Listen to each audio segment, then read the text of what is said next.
जंगल की फजाओं में आज वो चहचहाहट नहीं थी जो कभी हुआ करती थी।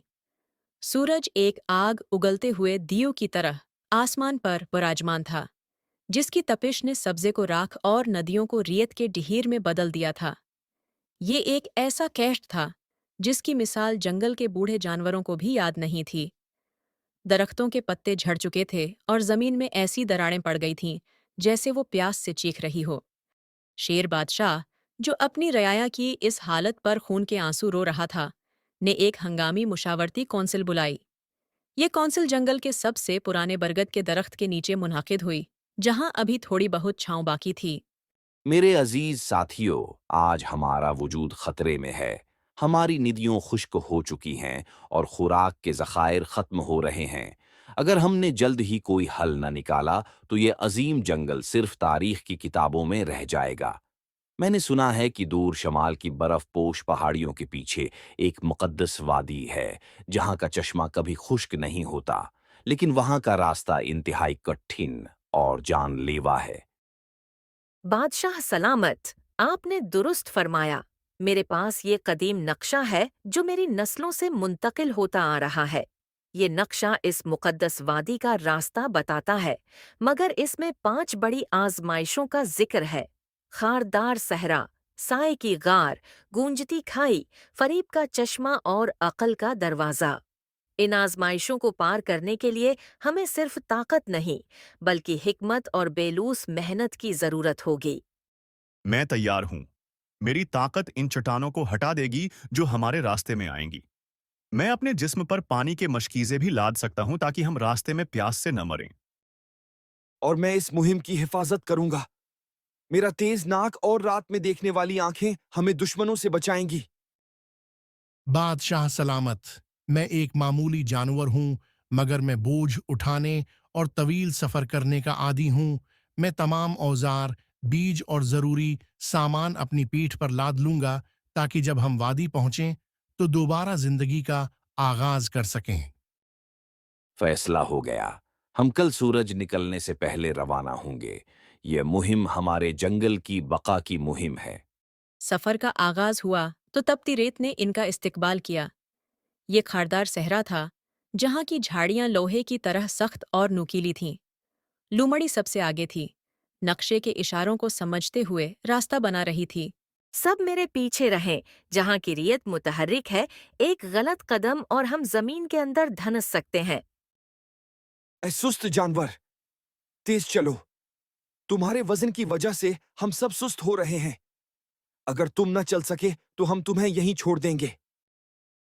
भेड़िया भाई, बोझ ज्यादा है और रीत गरम है, लेकिन मैं हिम्मत नहीं हारूंगा। मैं जानता हूं कि ये सामान कितना जरूरी है।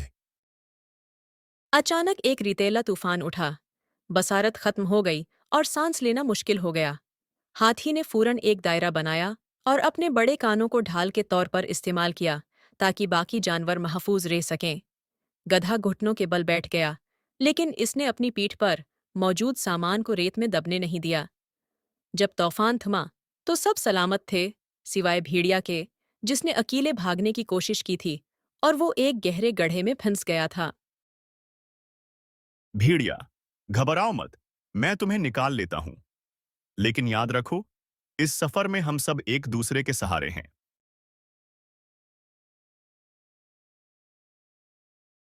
भेड़िया बाहर तो आ गया, लेकिन इसके दिल में शर्मिंदगी के बजाय गुस्सा बढ़ गया कि इसे एक हाथी की मदद लेनी पड़ी।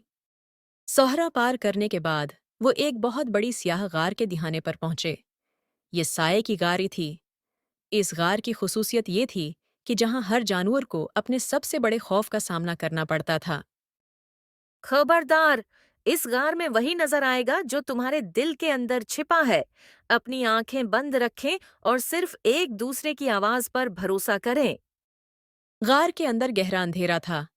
अचानक भेड़िया को लगा कि गार की दीवारें सोने से बनी हुई हैं। इसने सोचा कि अगर वो बाकियों को गमराह कर दे तो वो ये सारा सोना अकेला ले सकता है। अरे, दाएं तरफ देखो, वहां से रोशनी आ रही है और वहां ताजा पानी की आवाज है। चलो सब वहां चलते हैं। नहीं, नक्शा कहता है कि हमें सिर्फ सीधा चलना है। भेड़िया, तुम हमें गलत रास्ते पर ले जा रहे हो। भेड़िया भाई, दाएं तरफ से सड़ी हुई बू आ रही है, वहां पानी नहीं हो सकता। मेरे पैरों को वहां की जमीन बहुत नापाईदार महसूस हो रही है। हमें सीधा ही जाना चाहिए। शेर ने भेड़िया को सख्ती से रोका और वो सब सीधा चलते रहे। जल्द ही वो गार के दूसरे सिरे पर पहुंच गए, जहां सूरज की रोशनी इनका इंतजार कर रही थी। भेड़िया का झूठ पकड़ा गया, लेकिन इसने इसे एक गलत फहमी करार देकर टाल दिया। अब इनके सामने गूंजती खाई थी, जो इतनी गहरी थी कि इसका पाताल नजर नहीं आता था। इसके ऊपर सिर्फ एक पतला सा लकड़ी का पुल था, जो सदियों पुराना था। ये पुल मेरा वजन नहीं संभाल सकेगा। मैं क्या करूं? अगर मैं यहीं रह गया तो तुम सब अकेले कैसे काम करोगे? हाथी, तुम्हारे बगैर ये मुहिम अधूरी है। लूमड़ी, किया कोई और रास्ता है? नक्शा कहता है कि अगर हम पुल के किनारों को मजबूत रस्सियों से चट्टानों के साथ बांध दें तो ये हाथी का वजन सहार सकता है। मगर वो रस्सियां इस बाहरी सामान के नीचे हैं जो गधे की पेठ पर है। गधा बगैर कहे आगे बढ़ा और अपनी पीठ से तमाम सामान उतारा। इसने अपने दांतों से इन बाहरी रस्सियों को खींचा और लूमड़ी की हिदायत के मुताबिक इन्हें चट्टानों के गिर्द लपेटना शुरू किया। ये काम बहुत थका देने वाला था और पुल के किनारे खड़े होना खतरनाक था। मैंने रस्सियां बांध दी हैं। हाथी भाई, अब आप आहिस्ता आहिस्ता कदम रखें। मैं इस तरफ से रस्सी को थामे रखता हूं। हाथी ने डरते डरते पुल पर कदम रखा। पुल चरचराया, लकड़ियां झुकें, मगर रस्सियों की मजबूती और गधे की मेहनत ने इसे टूटने न दिया। जब सब पार हो गए, तो गधे ने दोबारा सारा सामान अपनी पीठ पर लादा, हालांकि इसकी टांगें थकन से कांप रही थीं।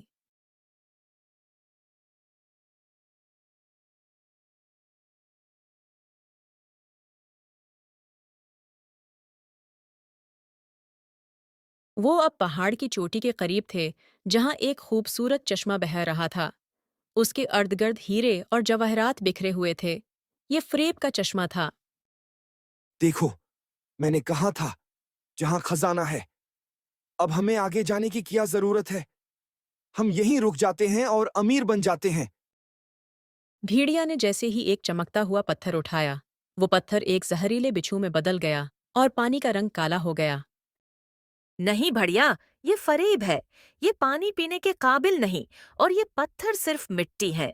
जो उनके पीछे भागेगा वो वादी का रास्ता कभी नहीं पा सकेगा। शेर ने भेड़िया को पीछे धकेला। भेड़िया अब मुकम्मल तौर पर गुस्से में था। इसने सोचा कि अगर ये सब जहां से नहीं हटे तो वो कभी खजाना नहीं पा सकेगा। इसने रात को चुपके से गधे की पीठ पर लदी हुई पानी की आखिरी मशक को सोराख कर दिया, ताकि सब प्यास से तड़पें और वो अकेला आगे निकल जाए। अगली सुबह जब वो अकल के दरवाजे पर पहुंचे, जो एक बहुत बड़ी चट्टान थी, तो सब प्यास से निढाल थे। इन्हें मालूम हुआ कि पानी खत्म हो चुका है। ये कैसे हुआ? मश्क तो कल भरी हुई थी। ये इस बेवकूफ गधे की गलती है। इसने सामान सही तरह नहीं संभाला होगा। इसे सजा मिलनी चाहिए। गधा खामोश रहा। इसकी आंखों में आंसू थे, मगर वो सफाई देने के बजाय दरवाजे को देख रहा था। लूमड़ी ने मशक का मुआयना किया और इसे वहां दांतों के निशान मिले। ये सुराख किसी हादसे से नहीं हुआ, बल्कि ये किसी के दांतों का काम है। और जहां भेड़िया के बाल गिरे हुए हैं, भेड़िया, तुमने गद्दारी की है। इसी लम्हे अक्ल का दरवाजा गूंजा। सिर्फ वही अंदर दाखिल होगा जो अपने साथी के लिए अपनी जान या अपनी सबसे अजीज चीज कुर्बान करने को तैयार हो। दरवाजे के सामने एक छोटा सा प्याला बना हुआ था, जिसे पसीने मेहनत या आंसुए वफादारी से बहरना था। बादशाह सलामत। मैंने उस सफर में सिर्फ एक ही चीज कमाई है, और वो है आप सबकी खिदमत का शरफ। अगर मेरा पसीना या मेरी मेहनत इस दरवाजे को खोल सकती है, तो मैं हाजिर हूं। गाधे ने अपनी पेशानी इस प्याले से मस की। इसके जिस्म का पसीना और इसकी आंख का एक सच्चा आंसू इसमें गिरा। अचानक ایک زبردست روشنی ہوئی اور وہ عظیم چٹان 2 حصوں میں تقسیم ہو گئی۔ دروازہ کھلتے ہی ان کے سامنے ایک ایسی وادی تھی جس کا تصور بھی نہیں کیا جا سکتا تھا۔ ہر طرف ہریالی تھی، درخت پھلوں سے لدے ہوئے تھے اور درمیان میں ایک دودھ جیسا سفید چشمہ بہہ رہا تھا۔ فضا میں ایک ایسی تازگی تھی جس نے ان کی تمام تھکن مٹا دی۔ شیر نے سب سے پہلے گدھے کو وادی میں داخل ہونے کا حکم دیا۔ گدھے، تم اس مہم کے اصل ہیرو ہو۔ تمہاری محنت، تمہاری برداشت اور تمہاری سچائی کے بغیر ہم جہاں کبھی نہیں پہنچ سکتے تھے۔ بھیڑیا، تم نے ہر قدم پر ہمیں دھوکہ دیا۔